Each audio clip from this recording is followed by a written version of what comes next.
Et on démarre cette émission avec la session de rattrapage de Jean-Luc Lemoyne. Et donc, Jean-Luc, ce matin, nous recevons Peggy Olmy, productrice du documentaire Santé mentale, briser le tabou.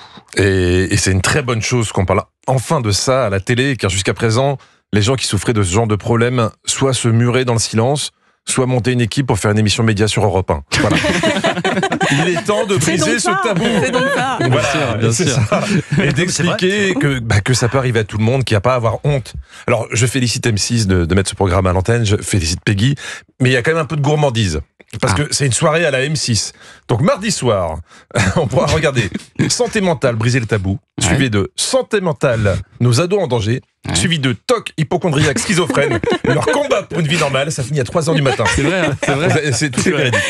Il manque juste un épisode de Mario au premier regard derrière et on aura balayé à peu près tous les cas de figure. C'est bien, mais c'est beaucoup à la suite. Voilà. Ce sont des rediffusions après. Hein. Oui, bien sûr, évidemment. Bien sûr. Une des forces de votre documentaire, Peggy, c'est que des gens connus se confient sur leurs troubles, comme ici François Berléand qui raconte qu'enfant, il croyait être invisible, même si ses copains arrivaient à le voir à l'école. Pourquoi il me voit? Et là, je me dis, mais oui, bien sûr, ce sont les habits qui font la différence. Et donc, il y a l'interrogation de maths et j'enlève mes habits. Je veux pas vous spoiler, mais en fait, François Berléand n'était pas invisible. Ah. Oui, il s'est retrouvé tout nu en classe. Ah d'accord. C'est amusant car Thomas souffre exactement du même problème. Ouais. Quand il nous a invités chez lui pour son anniversaire, il devait certainement penser qu'il était invisible. La seule différence, c'est que Thomas avait un loup et un martinet et qu'on n'a pas le même sens des anniversaires. La dépression, c'est important de le dire, ça touche aussi les gens qu'on croit totalement épanouis, sur qui on projette une image de bonheur. Là, Florent Manoudou nous parle de son après-jeu olympique où il a réussi l'exploit de ramener 2 médailles.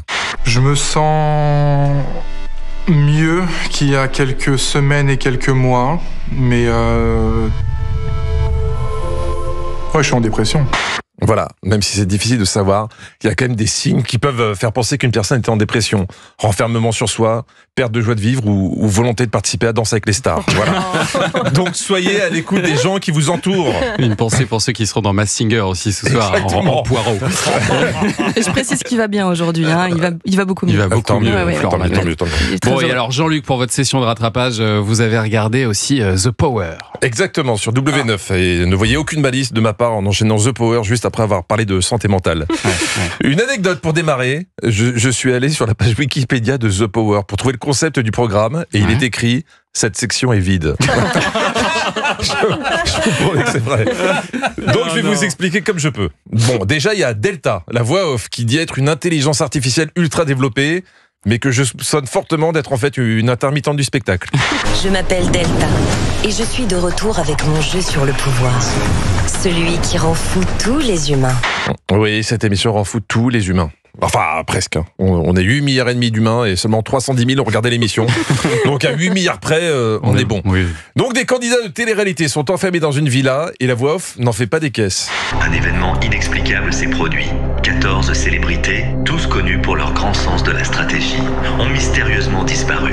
Oui, 14 célébrités toutes connues ont mystérieusement disparu.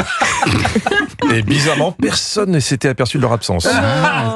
C'est dire s'il manquait. Alors, le but du jeu est d'être désigné Power Player, pour pouvoir décider du sort des autres, mais sans se faire démasquer. Vous avez rien compris? Non, rien. Normal. Je vous l'ai dit, même Wikipédia a renoncé à expliquer. Heureusement, j'ai trouvé comment résumer le concept en une phrase, grâce à Cindy. Bien évidemment, je veux être Power Player pour mieux les entuber. Voilà. Ça paraît un peu cavalier, mais peut-être qu'elle a voulu dire intubé, car on respire pas tous de la même façon.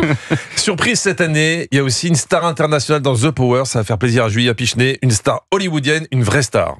Je m'appelle Shauna Sand, j'ai 53 ans. Je suis actrice. J'ai joué le rôle de Jenny G dans Hollywood Girls. Oui, les amis, Shauna Sand, qui a joué dans Hollywood Girls sur Énergie 12. Énergie 12 qui a aujourd'hui disparu. Et qui est Shauna Sand est dans The Power de 20h à 21h sur W9.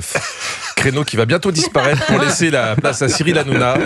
Petit conseil, n'invitez pas Shauna Sand chez vous, sinon vous allez disparaître. Chat noir, ouais. Je crois que c'est l'ex-femme de Lorenzo Lamas. D'accord. Non, ça vous... Je sais pas pourquoi je parle de tout ça. Oui, il a disparu aussi. Méfiez-vous de Shauna Sand. Les candidats sont prêts à tout pour gagner. Cindy, par exemple, elle a avoué qu'elle était prête à mentir en jurant sur la tête de son chien. Et ça a beaucoup choqué Mélanie. Bichoun, le chien de Cindy, paix à son âme. Franchement, elle aurait pu choisir un être humain, pas son chien, quoi.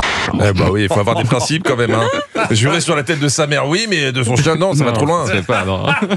Dans ce jeu, il faut progresser. Mais progresser comment ? Vivian nous donne un tuyau. Tu peux faire confiance jour par jour, step by steps. Quoi ? Step by steps. C'est un truc anglais. Ah ouais, c'est un truc anglais. Bon, il n'est pas hyper fluent en anglais, mais l'intention est là. Ah, c'est bon ça. Même s'il croit qu'une pom-pom girl, c'est une vendeuse de pommes. Mais bon, sa plus grande qualité à Vivian, ça reste son don d'enquêteur. Je suis Vivian Holmes, ou Vivian Poirot. Enfin, un des deux. En tout cas, je suis un grand détective. Oui, Vivian Holmes.